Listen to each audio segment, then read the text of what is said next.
को ये कहा था, हुआ कहा था, अनेक प्रकार के। लेकिन मैं बधाई देना चाहता हूं समाज उस समय के जो अभी लोकतंत्र सेनानी कहलाते हैं, उन सबको बधाई देना चाहता हूं। उन्होंने सारे कष्ट सहकर भी अपनी बात पर अड़े रहे, सच्चाई पर अड़े रहे और लगातार इमरजेंसी का विरोध करते रहे। यहां तक कहा गया कि तुम माफी मांगकर बाहर आ सकते हो, तुम ये लिख करके बाहर आ सकते हो, प्रलोभन दिया गया तुमको ये दे दिया जाएगा, वो दे दिया जाएगा, तुम बाहर आ सकते हो। लेकिन मैं कहूं तो अतिशयोक्ति नहीं होगा कि मेरी मोटी जानकारी के अनुसार कोई भौतिक कोई इक्का दुक्का हो तो अलग बात है, अदरवाइज कोई भी माफी मांग करके बाहर नहीं आया। ये वातावरण था। जनता में भी डर भी था तो उत्साह भी था। उत्साह इस बात का था कि जो अत्याचार अनाचार ये श्रीमती इंदिरा गांधी जी कर रही है देशवासियों के ऊपर, और उसके खिलाफ हम लड़ेंगे। एक जोश था, उमंग था, जिसमें सब प्रकार की पुलिस की यातनाओं का पता होने के बावजूद भी वो चुपके जाकर के संदेश देते थे, पोस्टर चिपकाते थे। और जो संकट में परिवार थे, उन लोगों के जो जेल में है, उनके परिवार को खाने पीने की व्यवस्था करते थे, कपड़े की व्यवस्था करते थे, सब प्रकार की व्यवस्था करते, कोई परिवार भूखा न रह जाए। तो बाहर भी एक ऐसा वातावरण था माना लोकतंत्र की रक्षा के लिए पूरा देश उठकर के खड़ा हो गया। मैं आपसे यही कहना चाहूंगा कि अदालतों तक को भी एक तरह से जैसे को उनका मुंह बंद कर दिया हो, इस प्रकार का वातावरण पैदा कर दिया।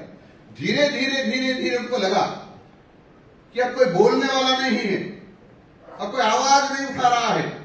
तब उन्होंने सोचना प्रारंभ किया और कुछ जो सरकारी एजेंसियां थी उनसे उन्होंने थोड़ा संवाद करके जनता का माहौल जानने की कोशिश की, क्या हो रहा है। कुछ दिनों तक तो एजेंसियों ने कहा कि वातावरण ठीक नहीं है। जो वातावरण ठीक नहीं है तो फिर यात्रा प्रारंभ कर दी। और फिर तो जो स्कूल में पढ़ने वाले बच्चे थे, कॉलेज में पढ़ने वाले छात्र थे, उन छोटे लोगों का भी उठाना प्रारंभ किया। और फिर लोगों में इतना जोश आया कि जो बाहर से उन्होंने कहा हमको गिरफ्तार नहीं करते हो तब भी हम इस इमरजेंसी के विरोध में हैं, हम सत्याग्रह करेंगे, नारे लगाएंगे, इस सरकार का विरोध करेंगे और हम सार्वजनिक आकर के तुम्हारी निंदा करेंगे। और उन्होंने निंदा की तो ऐसे लाखों बच्चों को, विद्यार्थियों को जेल की शिक्षा में डाल दिया। लेकिन उस समय के उस लोगों को, लोकतंत्र सेनानियों को मैं बधाई देना चाहता हूं, आभार व्यक्त करना चाहता हूं कि लोकतंत्र की बहाली तक, अंत तक अड़े रहे। जब उनको लगा इंदिरा जी को, जो उन्होंने एजेंसियों से अपना सर्वे करवाया, तो उस समय तो कुछ एजेंसी अपना सर्वे क्या करती थी, वही बात करती थी जो इंदिरा जी को अच्छी लगी।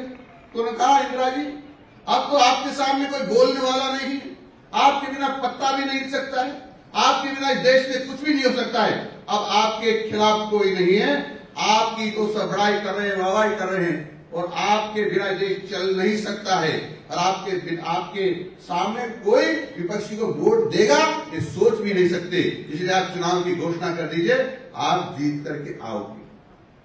1977 में उन्होंने इमरजेंसी हटा ली, चुनाव की घोषणा कर दी और उसके परिणाम आए जो आप सब लोगों के सामने, हमारे सामने कि जनता पार्टी की सरकार बनी, कांग्रेस को मुंह की खानी पड़ी। और उसके बाद ये लगा लोगों को, देश की जनताओं के अत्याचार के खिलाफ जब खड़े होते हैं तो हम परिणाम लेकर के उठते हैं। और उस समय जो उनका भ्रम था कांग्रेस का, वो टूट गया कि पूरी देश की जनता हमारे साथ है, अन्याय के साथ है। उसे पता चला कि देश की जनता न्याय चाहती है और न्याय के साथ है। इसलिए आप सब लोगों से निवेदन ये करना चाहता हूं कि यदि संविधान को किसी से खतरा था तो उसका नाम है कांग्रेस, जिसने लोकतंत्र लगा करके एक तरह से संविधान को सस्पेंड कर दिया, निलंबित कर दिया।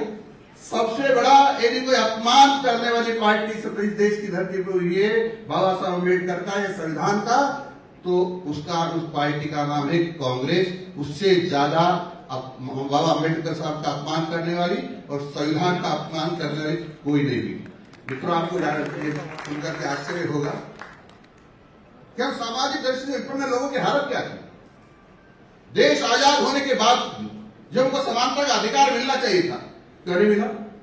हमारी बस्तियों को वहां बसाया गया, गांव के बाहर बसाया गया, दूर बसाया गया, ताकि हम जो जन सामान्य के साथ बराबर नहीं बैठ सकते, इस प्रकार का व्यवहार हमारे साथ किया गया। हमको दोये दर्जे का समझा गया।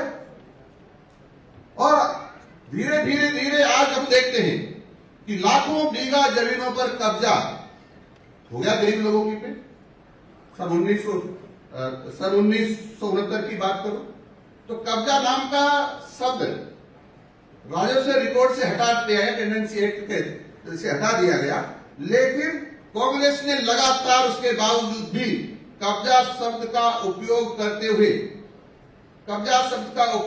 हुए हमारे गरीब लोगों की जमीनों पर बड़े बड़े लोगों ने आज भी कब्जा कर रखे हैं। मैं आप सब लोगों को इस बात की जानकारी देने के लिए खड़ा था यहाँ कि इमरजेंसी लगाकर देश के लोगों किस प्रकार से कुचला गया, संविधान को किस प्रकार से अपमानित किया गया, बाबा अंबेडकर साहब को किस प्रकार से अपमानित किया गया। इतना ही निवेदन करता हूँ, अपनी बात को समाप्त करता हूँ। नमस्कार, जय हिंद।